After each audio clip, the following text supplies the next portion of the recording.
ప్రార్థన చేసుకుందాము. పరలోకమందున తండ్రి, యేసు ప్రభు నాను మీకు వందనాలు ప్రభువా. తండ్రి, మీ దాసుని నిలబెట్టారు.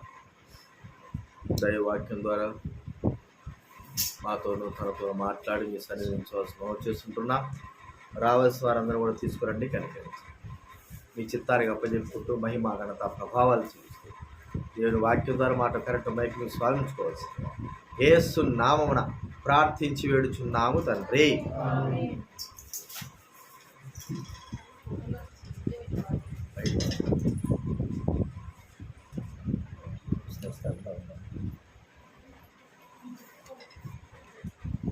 కీర్తన గ్రంథము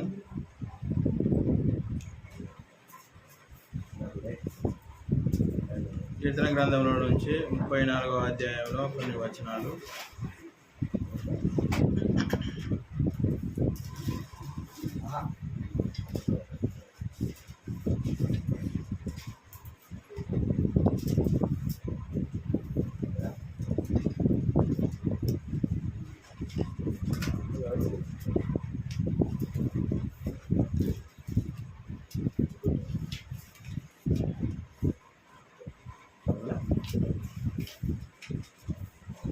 కీర్తనల గ్రంథము 34వ అధ్యాయము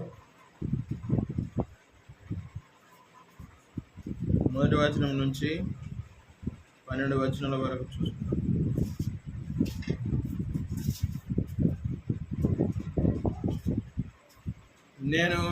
నేను ఎల్లప్పుడూ యెహోవాను సన్నిధించదను, నిత్యము ఆయన కీర్తి నా నోట నుండును.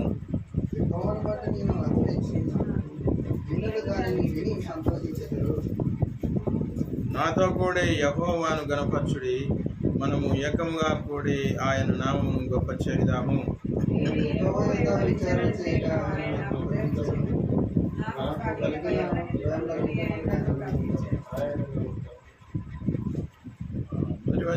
నేను ఎల్లప్పుడూ యెహోవాను సన్నిధించను, నిత్యము ఆయన కీర్తి నా నోట నుండును. కీర్తనకారుడు. ఇది దావీదు రచించినటువంటి కీర్తనలో ఒకటి. కాబట్టి దావీదు తన ఆపత్కాలంలో యందు దేవుడైనటువంటి యెహోవాను సన్నిధిస్తూ, అంటే ఆయనను స్తుతించి ఆరాధించుచు ఆయననే నమ్ముకొని వెంబడించినటువంటి వాడు దావీదు. కాబట్టి దావీదు అరణ్యములలో తిరుగుతున్నప్పుడు అనేకమైనటువంటి శత్రువులు ఆయనను వెంబడించినప్పుడు ఆ శత్రువుల బారి నుంచి కాపాడవలనని దేవుణ్ణి ప్రార్థిస్తూ మొరపెట్టుకుంటూ వస్తున్నాను అన్నమాట. అందుకనే నేను ఎల్లప్పుడూ యెహోవాను సన్నిధించాను. యెహోవా ఆయన మంచి దేవుడు. కాబట్టి ఆయన దయగలిగినటువంటి దేవుడు, ప్రేమ కలిగినటువంటి దేవుడు, ఆయన కృప కలిగినటువంటి దేవుడు. కాబట్టి ఆయనను మనము సన్నిధించినప్పుడు, ఆయనను మనము స్తుతించినప్పుడు, ఆయన కీర్తి మన నోట నుండి ఆయనను నిత్యము ఆరాధించినప్పుడు, ఆయనను నమ్ముకొని ఆయన యందు మనము విశ్వాసం ఉంచినప్పుడు ఆయన మనకు తోడుగా ఉండేటటువంటి దేవుడు అని తెలియజేస్తూ వస్తున్నాను. కాబట్టి యెహోవాను బట్టి నేను అతిశయించుచున్నాను, దీనిలో దాన్ని విని సంతోషించెదరు అంటున్నారు. కాబట్టి దేవుడైనటువంటి యెహోవాను బట్టి, మన ప్రభు అయినటువంటి యేసు క్రీస్తును బట్టి మనము ఆయన యందు సంతోషించే వారంగా, ఆయన యందు మనము ఉల్లసించే వారంగా ఉండాలని దేవుడు కోరుతా ఉన్నాడు. మనము ఆయన యందు సంతోషించి ఆయన యందు ఉల్లసించడము, ఆయన నామమే మనకు బలము గానముగా ఉండాలని దేవుడు తెలియజేస్తూ వస్తున్నాడు. కాబట్టి దీనులు దీనిని చూచి, దీనులు అంటే ఎటువంటి ఆధారం లేనటువంటి వారు ఈ విషయాలను, మనలో ఉన్నటువంటి విషయాలను చూసి వాళ్ళు సంతోషించేటటువంటి వారుగా ఉంటారని తెలియజేస్తున్నారు. కాబట్టి నాతో కూడా యెహోవాను గణపరచుడి.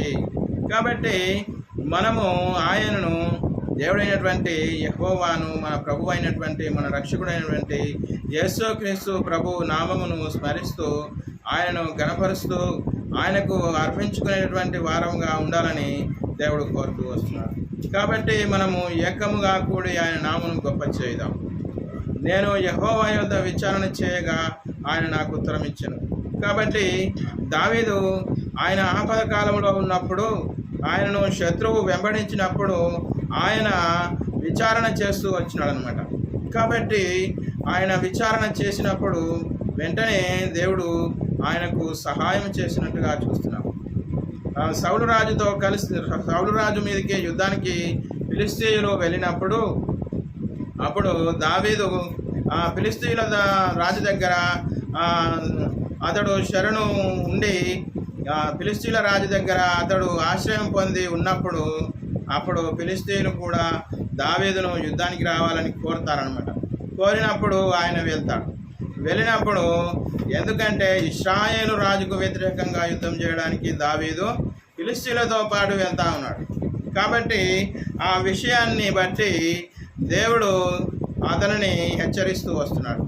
కాబట్టి అతడు అక్కడికి వెళ్ళిన తరువాత ఫిలిష్తీయుల యొక్క సర్దారులు దావీదు చాలా బలశూరుడు కాబట్టి మనము యుద్ధంలో ఉన్నప్పుడు ఇశ్రాయేలు రాజుకు సహాయం చేస్తాడు కానీ మనకు సహాయం చేయడు. యుద్ధము ఘోరంగా జరుగుతున్నప్పుడు దావీదు వారి పక్షమున పోరాడితే మనము దావీదు నిల్వజాలము కాబట్టి దావీదును పంపివేయాలని చెప్పేసి రాజును ఫిలిష్తీయుల రాజును సర్దార్లు కోరుతారు. కోరినప్పుడు అప్పుడు ఫిలిష్తీయుల రాజు దావీదును వెనుకకు వెళ్ళిపో, మాతో యుద్ధం చేయడానికి అవసరం లేదు అని చెప్పేసి వెళ్ళిపోమని చెప్తే అతడు తిరిగి సిక్లాగు పట్టణానికి వస్తాడు. సిక్లాగు పట్టణానికి వచ్చేసరికి అక్కడికి శత్రువులు వచ్చి వారి యొక్క భార్యలను పిల్లలను అందరినీ కూడా దోచుకొని వెళ్ళిపోతారు. అప్పుడు ఇక్కడ మనము చూసినట్టయితే అప్పుడు విచారణ చేస్తాడు దేవుని దగ్గర. ఏమని విచారణ చేస్తాడంటే దావీదు పోయినటువంటి ఫిలిష్తీయులతో యుద్ధం చేయడానికి వెళ్ళినటువంటి ఆ యొక్క విషయము దేవుని ఎదుట చాలా తప్పు అన్నమాట. ఎందుకంటే ఇశ్రాయేలుల రాజు అయినటువంటి సౌలుకు వ్యతిరేకంగా యుద్ధం చేయడానికి పోతున్నావు కాబట్టి ఇశ్రాయేలు సైన్యములు ఎవరి సైన్యములు? యెహోవా దేవుని యొక్క సైన్యములు. కాబట్టి యెహోవా దేవుని సైన్యములు వారు కలిగి ఉన్నారు. కాబట్టి ఆ యెహోవా దేవుని సైన్యములకు వ్యతిరేకంగాను యుద్ధం చేయడం తప్పు అని చెప్పేసి దేవుడు అక్కడ దావీదును శిక్షిస్తాడనమాట. అందుకనే శత్రువులు వచ్చి అమాలేకీయులు వచ్చి వారి యొక్క దండు అంతా కూడా దోచుకొని వారి పట్టణమును తగలబెట్టి వారి భార్య పిల్లలను తీసుకొని చెరపట్టి తీసుకొని పోతారు. అప్పుడు అతనితో పాటు 600 మంది ఎంతమంది దావీదుతో ఉన్నటువంటి వారు 600 మంది బలశూరులు. వారందరూ కూడా మన భార్యను మనం పోగొట్టుకోవడానికి కారణం దావీదే. కాబట్టి దావీదును రాళ్ళు రువ్వి చంపుదామని చెప్పేసి వాళ్ళు తీర్మానం చేసుకున్నప్పుడు అప్పుడు బిగ్గరగా దేవుని దగ్గర అరిచి ఏడ్చి దుఃఖపడి అప్పుడు పశ్చాత్తాప పొందినప్పుడు దావీదును దేవుడు కనికరించి ఇప్పుడు నీవు వారిని వెంబడిస్తే వారిని కలుసుకొని వారిని అందరినీ కూడా నువ్వు సమస్తము సంపాదించుకుంటావని దేవుడు సమాధానం ఇస్తాడు. అందుకని ఇక్కడ తెలియజేస్తున్నటువంటి విషయం ఏంటంటే నాకు కలిగిన భయములన్నిటిలో నుండి ఆయన నన్ను తప్పించెను. కాబట్టి దావీదు వారిని వెంబడిస్తాడు. సరే, ఇప్పుడు తప్పైపోయింది నా వలన, కాబట్టి నేను దేవుని యొద్ద విచారణ చేసి తెలుసుకున్నప్పుడు వారందరూ కూడా 600 మంది దావీదుతో పాటు వెళ్ళి అక్కడ వాళ్ళనందరినీ ఓడించి గెలిచి వాళ్ళ భార్యను పిల్లలందరినీ మళ్ళా తీసుకొని వచ్చేస్తాడు. వచ్చిన తర్వాత వాళ్ళ దగ్గర ఉన్నదంతరిని దోచుకొని వచ్చిన తర్వాత అప్పుడు వీరు సంపాదించుకున్నదే గాక ఆయన దావీదుతో ఉన్నటువంటి వారికి బలశూరులకు అందరికీ బహుమానాలు ఇవ్వడానికి కూడా అంత ధనము అప్పుడు సంపాదించడం అంటే దావీదు. కాబట్టి ఇక్కడ మనము చూసినట్టయితే 5వ వచనంలో నాకు వారు ఆయన తట్టు చూడగా వారికి వెలుగు కలిగెను. కాబట్టి దేవుని తట్టు చూసినాడు దావీదు. దేవుని తట్టు చూసినప్పుడు దేవుడు అతనికి మాట సెలవీయగానే ఆ ప్రకారము జరిగిందనమాట. వారి ముఖములు ఎన్నడూ లజ్జింపకపోవును. దేవుని తట్టు చూసినటువంటి వారిపై దేవుని యొక్క వెలుగు వారి ముఖముల మీద ప్రకాశింపజేస్తాడంట. వారి ముఖములు ఎప్పుడు కూడా సిగ్గుపడవు, లజ్జింపకపోవును అంటే సిగ్గుపడవు అంటున్నాడు. దేవుని ఎదుట మనము సిగ్గుపడే వారముగా ఉండకూడదని తెలియజేస్తా ఉన్నాడు. కాబట్టి దేవుని సన్నిధికి వచ్చేటప్పుడు మనము ఏ విధంగా ఉండాలని కోరుతానంటే దేవుని యొక్క సహాయమును కోరి దేవునికి మన హృదయాలను అర్పించుకొని ఆయన సన్నిధికి వచ్చి ఆయన మాటలు విని ఆయన మాటల యందు నమ్మిక ఉంచి నడుచుకోవాలని దేవుడు కోరుతా వస్తున్నాడు. కాబట్టి 6వ వచనాన్ని మనం చూసినట్టయితే, ఈ దీనుడు మొరపెట్టగా యెహోవా ఆలకించెను. కాబట్టి దావీదు అక్కడ దీనుడై, కాబట్టి ఏమీ ఆసరా లేనటువంటి వాడుగై, తనతో పాటు ఉన్నటువంటి స్నేహితులందరూ కూడా అతన్ని కొట్టడానికి రాళ్ళు పట్టుకొని రెడీగా ఉన్నారు. కాబట్టి అటువంటి సమయంలో దావీదు ఏం చేసినాడు? దేవుని వైపు చూసినాడు. దేవుడైన యెహోవా వైపు చూసినప్పుడు ఆయన యొక్క వెలుగు ఆయనకు ప్రకాశించి ఆయన కార్యమును సాధించినాడు, యుద్ధము జయించినాడు. కాబట్టి 7వ వచనాన్ని మనం చూసినట్టయితే, యెహోవా యందు భయభక్తులు గల వారి చుట్టూ ఆయన దూత కావలి ఉండి వారిని రక్షించును. కాబట్టి మనము దేవుని యందు భయభక్తులు గల వారమై ఉండాలని ఇక్కడ దేవుడు సెలవిస్తూ ఉన్నాడు. ఆయన యందు భయభక్తులు కలిగి మనము ఆయన త్రోవల యందు మనము నడిచినట్లయితే ఆయన దూత మనకు కావలిగా ఉండి మనం రక్షిస్తుంది అంటే చెప్తా ఉన్నాడు. కాబట్టి యేసుక్రీస్తు ప్రభువును మనము నమ్మి విశ్వసించినాము కాబట్టి ఆయన తట్టే మనము చూస్తూ ఆయన వెలుగును మనము మన ముఖముల పైన ప్రకాశింపజేసే దేవుడుగా ఉంటున్నాడు. కాబట్టి మనము ఆయన యందు నమ్మకము, విశ్వాసము, ఆయన తట్టు చూస్తూ ఆయన తట్టు చూసి ఇతరులకు సువార్త చెప్పే వారముగా ఉండాలని దేవుడు తెలియజేస్తూ ఉన్నాడు. కాబట్టి అనేక మంది ప్రజలు నశించిపోయి దాన్ని రక్షణ చూడలేకపోతూ ఉన్నారు. కాబట్టి మనకు తెలిసినటువంటి వారు మన బంధుమిత్రాదులే కానీ, లేకపోతే మనకు పరిచయం ఉన్నటువంటి పరిచయస్తులే కానీ, వారికి మనము యేసు ప్రభు నిజమైన దేవుడు, ఆయన రక్షకుడు, కాబట్టి ఆయనను నమ్ముకోవడం వలన నీ పాపాలు క్షమింపబడతాయి, మన పాపాలు క్షమించడానికి యేసుక్రీస్తు ప్రభు ఈ లోకానికి వచ్చినాడు, ఆయన మరణించి పాతిపెట్టబడి తిరిగి పునరుత్థానుడై లేచినాడు, ఆరోహణమై పరలోక రాజ్యం వెళ్ళినాడు అని చెప్పేసి మన స్నేహితులకు కానీ, లేకపోతే మన ఇరుగు పొరుగు అని కానీ చెప్పి వారిని దేవుని తట్టు త్రిప్పేవారముగా వారిని మనము అగ్నిలో నుండి లాగినట్టు వారిని లాగి రక్షణ వారికి తెలియజేయాలని దేవుడు చెప్తూ వస్తున్నాడు అన్నమాట. కాబట్టి యెహోవా ఉత్తముడని రుచి చూచి తెలుసుకొనుడి. యెహోవా దేవుడు ఎలాంటి దేవుడు అంట? ఉత్తముడు.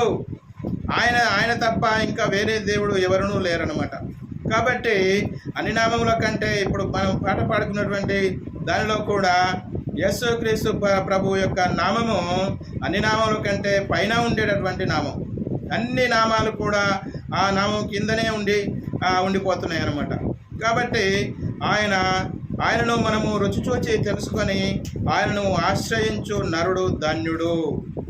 యెహోవాను ఎవరైతే తెలుసుకుంటారో, యేసుక్రీస్తు ప్రభు ఎవరైతే తెలుసుకుంటారో వాళ్ళు ధన్యులుగా ఎంచబడుతున్నారని చెప్తా ఉన్నాడు. కాబట్టి ధన్యుడిగా మనము కావాలంటే మనము ఆయన యందు భయభక్తులు కలిగి 9వ వచనం, యెహోవా భక్తులారా ఆయన యందు భయభక్తులు ఉంచుడి, ఆయన యందు భయభక్తులు ఉంచు వారికి ఏమీయో కొదువలేదు. కాబట్టి ఆయన యందు భయభక్తులు కలిగి మనము ఆయన త్రోవల యందు మనము నడుచుకున్నట్టయితే మనకు ఏమీయో కొదువ ఉండదని తెలియజేస్తా ఉన్నాడు. కాబట్టి మనము ఆయనను అనుసరించే వారముగా ఆయన యొక్క రక్షణను గురించి, ఆయన ఈ లోకానికి వచ్చినటువంటి ఉద్దేశం ఏంటిదో అది తెలియనటువంటి వారికి తెలియజేస్తూ, వారికి సువార్త ప్రకటిస్తూ యేసుక్రీస్తు ప్రభువుకు మనము దాసులమై పనిచేయాలని దేవుడు తెలియజేస్తూ వస్తున్నాడు. కాబట్టి ఇంకా చూసినట్టయితే 10వ వచనము, సింహము పిల్లలు లేమిగలవై ఆకలిగొనును, యెహోవాను ఆశ్రయించు వారికి ఏ మేలో కొదువై ఉండదు. కాబట్టి సింహం పిల్లలైన కానీ ఒకసారి ఆకలిగొని ఉంటాయంట, కానీ ఆహారం దొరకకపోతే సింహం పిల్లలు కూడా గుహలలో ఉండి అవి ఆకలిగొని ఉండవచ్చు. కానీ దేవుని యందు, మన దేవుడైనటువంటి యేసుక్రీస్తు ప్రభువునందు, దేవుడైనటువంటి యెహోవా దేవుని యందు మనము ఆయనను ఆశ్రయించిన వారమై ఉండాలి. కాబట్టి నీవే నా ఆశ్రయం ప్రభువా, నీవు తప్ప నాకు ఆశ్రయం లేదు, నీవే మా దేవుడవు, నీవే మా రక్షకుడవు, మమ్మలను రక్షించినటువంటి దేవుడవు, మమ్మల్ని నడిపించినటువంటి దేవుడవు నీవే అని చెప్పేసి ఆయన యొద్ద మనము ప్రార్థన విజ్ఞాపనలు చేసినట్లయితే ఆయన మన మొర ఆలకించి ఆయన మనకు మేలు చేసేవాడుగా ఉంటాడని తెలియజేస్తూ ఉన్నాడు. కాబట్టి ఇంకా 11వ వచనంలో చూసినట్లయితే, పిల్లలారా మీరు వచ్చి నా మాట వినుడి. కాబట్టి మనం అందరము కూడా దేవుని ఎదుట పిల్లల లాంటి వాళ్ళమంట. ఎలాంటి వాళ్ళమంట?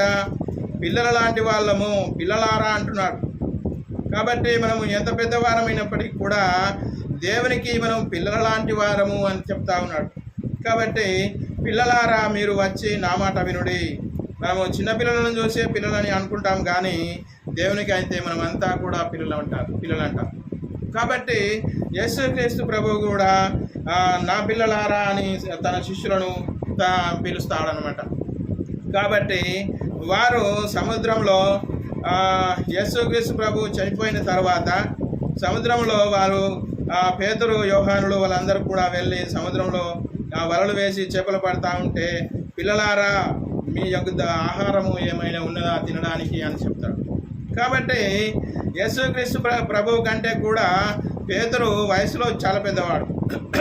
అయినప్పటికీ యేసుక్రీస్తు ప్రభు దేవుడు కాబట్టి, ఆయన రక్షకుడు కాబట్టి మనమందరం కూడా ఆయనకు పిల్లల లాంటి వారం అన్నమాట. కాబట్టి అందుకనే పిల్లలారా మీరు వచ్చి నా మాట వినుడి. కాబట్టి మనము దేవుని మాట విని యెహోవా యందలి భయభక్తులు మీకు నేర్పేదను. ఏం నేర్పుతాడంట? ఆయన మాట వింటే భయభక్తులు మనకు నేర్పుతాడంట. దేవునికి ఎలా భయపడాలి, ఎలా భక్తిగా ఆయన కోసం జీవించాలి, ఏ విధంగా ఆయన సువార్తను ప్రకటించాలి, ఏ విధంగా మనము ఇతరులను సువార్త చేత దేవుని మందిరానికి నడిపించాలి, దేవుని యొద్దకు తీసుకొని రావాలి అని చెప్పేటటువంటి విషయాలు దేవుడు మనకు తెలియజేసేవాడుగా ఉంటాడని తెలియజేస్తూ ఉన్నాడు. కాబట్టి యెహోవా యందలి భయభక్తులు మీకు నేర్పెదను. మనకు నేర్పించేటువంటి వాళ్ళు ఎవరు? మరి మన బోధకులు. కానీ మన బోధకుల ద్వారా కూడా, మనకు ఉన్నటువంటి బోధకుల ద్వారా కూడా దేవుడు మాట్లాడి మనము ఏమి చేయాలనో, ఏ పనులు చేయాలనో చెప్పేవాడుగా ఉంటాడు దేవుడు. కాబట్టి వాక్యంతోనూ మనతో మాట్లాడవచ్చు. తర్వాత బోధకుల ద్వారా, మన దేవుని యొక్క సేవకుల ద్వారా మాట్లాడవచ్చు. కాబట్టి ఏ విధంగానే నా దేవుడు మనతో మాట్లాడి ఆయనకు భయభక్తులు కలిగి ఆయన మాట విని ఆయన వెంబడించే వారంగా ఉండాలని దేవుడు కోరుతా ఉన్నాడు. ఇంకా 12వ వచనంలో ఒకసారి చూస్తే ఇక్కడ ఏమంటున్నాడంటే, బ్రతక కోరు వాడెవడైనా ఉన్నాడా? కాబట్టి అందరం కూడా భూమి మీదకి వచ్చినటువంటి మనం మనుషులమందరం కూడా బ్రతకాలనే కోరుకుంటాం. ఏ విధంగా బ్రతుకుతాము, ఏ విధంగా పని చేసుకోవాలి, ఏ విధంగా మనము జీవనం గడపాలి అని చెప్పేసి అందరూ ఆలోచిస్తారు. మరి ఇక్కడ ఏమంటున్నాడంటే, బ్రతక గోరు వాడెవడైనా ఉన్నాడా? మరి ఇంకా మళ్ళీ బ్రతక గోరు వాడెవడైనా ఉన్నాడని ఎందుకు అడుగుతున్నాడంటే, మేలు నందుచు అనేక దినములు బ్రతక గోరు వాడెవడైనా ఉన్నాడా? బ్రతక గోరు వాడెవడైనా ఉన్నాడా అనేది ప్రశ్న. అయితే ఏ విధంగా అందరూ బ్రతుకుతా ఉన్నారు, కానీ మేలు నందుచు అనేక దినములు బ్రతకాలి అని కోరుతా ఉన్నాడు దేవుడు. దేవుడు ఇచ్చినటువంటి మేళ్ళు మనం పొందుకొనుచు అనేక దినములు బ్రతికేటటువంటి వారముగా ఉండాలని దేవుడు కోరుతా ఉన్నాడు.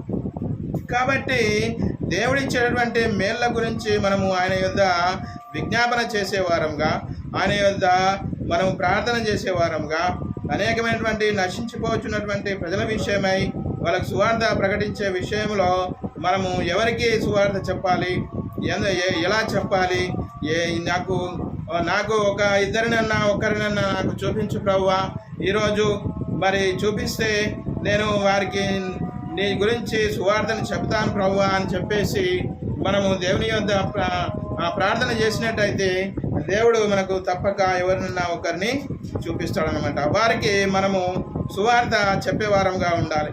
యేసుక్రీస్తు ప్రభు మన కోసం ఈ లోకానికి వచ్చినాడు, పాపములను క్షమించడానికి వచ్చినాడు. నీ పాపములను క్షమిస్తాడు, నా పాపములను క్షమిస్తాడు. అందరి పాపములను క్షమించడం కోసమే దేవుడి లోకానికి వచ్చినాడు. కాబట్టి ఆయనను నీకు తెలియజేస్తా ఉన్నాను. ఆయన దేవుడు నీ ఆపదలన్నిటి నుంచి ఆయన కాపాడుతాడు, నిన్ను విడిపిస్తాడని చెప్పేసి మనము ఎవరికైతే చెప్తామో వారు యేసు ప్రభువును నమ్ముకున్నట్టయితే వారి ద్వారా ఒకరిని మనము దేవుని వద్దకు తీసుకొచ్చినటువంటి వారంగా అవుతాం. కాబట్టి అనేక దినములు అంటున్నాడు. మేలు నొందాలంటే మనము ఏం చేయాలంట? దేవుని మాటలు వినాలి. పిల్లలారా మీరు వచ్చి నా మాట వినుడి. కాబట్టి ఆయన మాట మనం విన్నట్టయితే ఆయన యందు భయభక్తులు నేర్పిస్తాడు. తరువాత ఇంకా ఏం చేస్తాడంటే మేలు అనుగ్రహిస్తాడు. కాబట్టి ఆయన మేలు చేసినటువంటి దేవుడు, ఆయన కీడు చేసినటువంటి దేవుడు ఎంత మాత్రం కాదు, అన్ని మేలులే చేస్తాడు. కాబట్టి ఆయన యందు మనము నిలిచిన వారమై నమ్మకం కలిగిన వారమై ఉండి ఆయన వెంబడించినటువంటి వారముగా మనము ఉన్నట్టయితే ఆయన మనకు మేలు చేసి మనం నడిపించే దేవుడుగా ఉంటున్నాడు. కాబట్టి ఈ మాటలు దేవుడు తన వినికిడిలో ఆశీర్వదించుగాక.